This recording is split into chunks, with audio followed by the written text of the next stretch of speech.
ప్రియమైన సహోదరి సహోదరులారా, మీ అందరికీ ఒక మంచి వార్త. మేము 365 అంశాలను 6 భాషల్లో పంచుకోబోతున్నాం. ఇంగ్లీష్, కన్నడ, హిందీ, తమిళం, తెలుగు మరియు మలయాళం.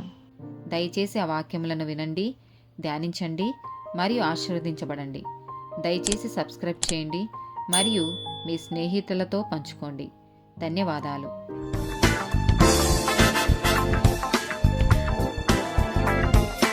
253rd డే టాపిక్ సహచరుల ఒత్తిడి.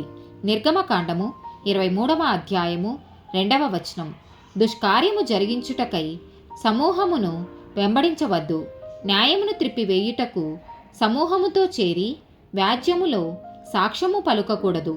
రోమీలకు రాసిన పత్రిక 12వ అధ్యాయము 2వ వచనము.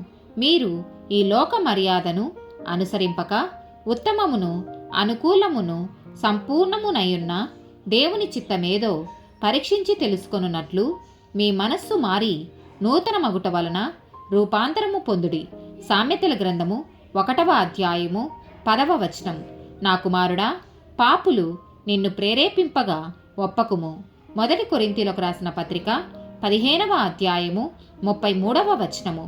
మోసపోకుడి. దుష్ట సాంగత్యము మంచి నడవడిని చెరుపును. గలతీయులకు రాసిన పత్రిక 1వ అధ్యాయము 10వ వచనము. ఇప్పుడు నేను మనుషుల దయను సంపాదించుకొనజూచుచున్నానా, దేవుని దయను సంపాదించుకొనజూచుచున్నానా? నేను మనుషులను సంతోషపెట్టగోరుచున్నానా? నేనిప్పటికిని మనుషులను సంతోషపెట్టువాడనైతే క్రీస్తు దాసుడను కాకపోవుదును. సామెతల గ్రంథము 13వ అధ్యాయము 20వ వచనము. జ్ఞానుల సహవాసము చేయువాడు జ్ఞానము గలవాడగును, మూర్ఖుల సహవాసము చేయువాడు చెడిపోవును. కీర్తనల గ్రంథము 1వ అధ్యాయము 1వ వచనము.